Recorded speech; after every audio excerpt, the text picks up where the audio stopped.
Allahu Akbar, Allahu Akbar, Allahu Akbar.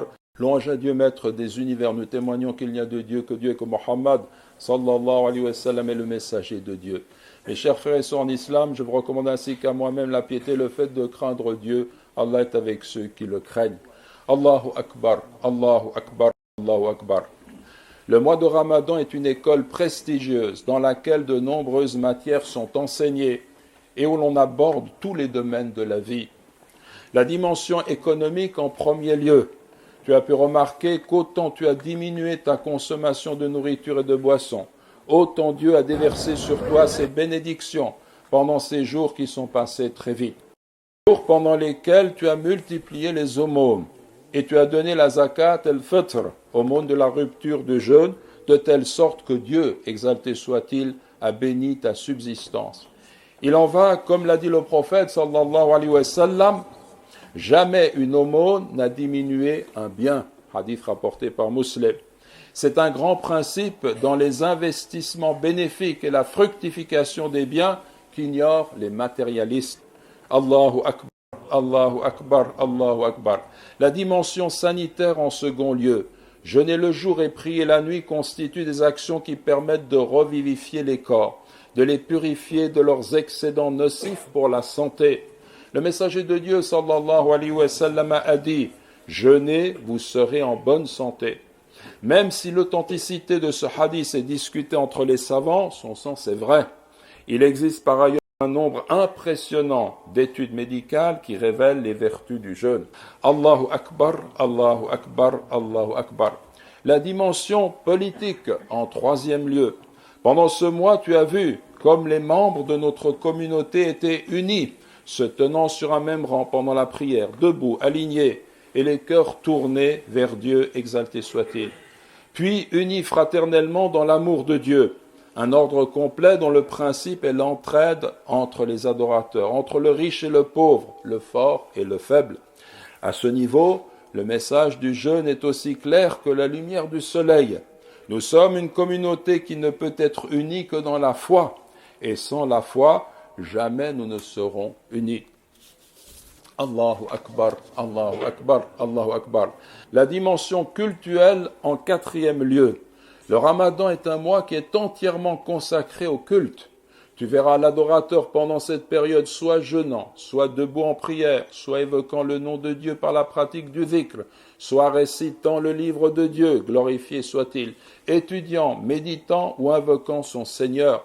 Pendant ce mois béni, il s'emploie à réaliser l'objectif pour lequel il a été créé, l'adoration de Dieu, qui a dit « Et je n'ai créé les djinns et les hommes que pour qu'ils m'adorent ».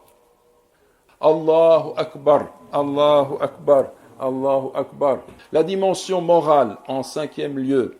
Tu as appris que le jeûne ne consiste pas seulement à s'abstenir de nourriture, de boissons et de relations conjugales pendant les jours du mois de Ramadan, mais aussi à préserver les membres et les organes de ton corps de tout ce qui est illicite. Tu baisses ton regard, tu n'écoutes que ce qu'il est permis d'écouter, et tu t'interdis de proférer des calomnies, des colportages, des mensonges et des insultes. Le messager de Dieu, sallallahu alayhi wa sallam, a dit « Celui qui ne laisse pas la parole mensongère et le fait d'agir trompeusement, Dieu n'a nul besoin qu'il laisse sa nourriture et sa boisson. » Rapporté par Al-Bukhari. Allahu Akbar, Allahu Akbar, Allahu Akbar. La dimension spirituelle en sixième lieu. Pendant ce mois, le serviteur jeûne et prie beaucoup la nuit. Or, quiconque unit des œuvres obligatoires et des œuvres surérogatoires et qui abonde en ce sens, se rapproche sans aucun doute du degré où il devient le protégé et l'aimé de Dieu, le wali. Il a jeûné avec son corps, avec ses membres et avec son cœur. Son but a été de faire partie des gens pieux, el-muttaqoun. Dieu, exalté soit-il, a dit « Ô vous qui avez cru, le jeûne vous est prescrit, comme il a été prescrit à ceux qui vous ont précédés, peut-être pratiqueriez-vous la piété. » Allahu Akbar, Allahu Akbar, Allahu Akbar. Donc, mes chers frères et sœurs en islam, le Ramadan est la plus prestigieuse des écoles où toutes ces matières sont enseignées de façon pratique et avec sagesse. Le signe que l'on a réussi l'examen de cette école, c'est d'en ressortir en pratiquant la piété pendant le ramadan et après le ramadan. Ce qui peut t'aider à poursuivre cet élan, c'est de jeûner 6 jours pendant le mois de Shawwal qui suit le mois de Ramadan. Le messager de Dieu, sallallahu alayhi wa sallam, a dit, celui qui jeûne le Ramadan, puis le fait suivre de 6 jours pendant le mois de Shawwal, cela représente l'équivalent d'un jeûne continu, c'est-à-dire que c'est comme s'il jeûnait toute l'année. Comme vous le savez, 30 jours plus 6 jours, 36 jours, le bienfait récompensé au décuple, c'est 360 jours. C'est comme s'il jeûnait 360 jours. Le signe, au contraire, que l'on a raté en grande partie son examen. La finalité du jeûne, mes chers frères et sœurs en islam, c'est la piété. La'allakum tattaqoun. Donc c'est ça l'objectif. Quand je suis un chemin, l'important c'est pas le chemin, c'est où je vais, parce que je veux aller avec un but précis. Le but c'est taqwa, que tu deviennes quelqu'un de pieux.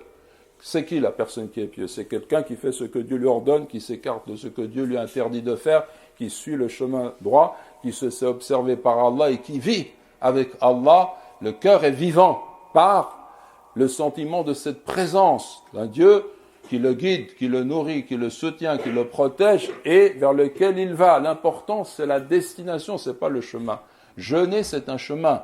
J'ai faim, je me prive de nourriture, mais c'est pas ça le but. Le but, c'est d'atteindre le degré de la piété. Donc, un indice qui nous montre qu'on a vraiment réussi cet examen, c'est de rester dans la piété. Autrement, si on revient, on sort et on commence à faire des choses, on sort du chemin, on va à droite et à gauche, ça veut dire qu'on n'a pas compris le sens de l'examen.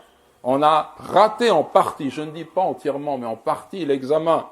Donc le signe au contraire que l'on a raté en grande partie son examen, c'est de voir le serviteur revenir à son comportement initial avant le mois de Ramadan, se livrant à des péchés, des turpitudes en grand nombre, comme s'il avait adoré le mois de Ramadan et non pas le Seigneur du mois de Ramadan qui demeure son Seigneur le reste de l'année. Allahu Akbar, Allahu Akbar, Allahu Akbar. Nous te demandons, ya Allah, d'accepter notre jeûne et nos prières, ainsi que nos bonnes actions pendant ce mois béni. Fais que pendant le mois de Ramadan et après le mois de Ramadan, nous soyons du nombre des gens de bien, de ceux qui pratiquent la piété, de ceux à qui tu as accordé une complète réussite, ceux qui sont reconnaissants et patients. Taqabbalallahu minna wa minkum, que Dieu accepte de nous et de vous nos actions, nos prières. Allahumma amin.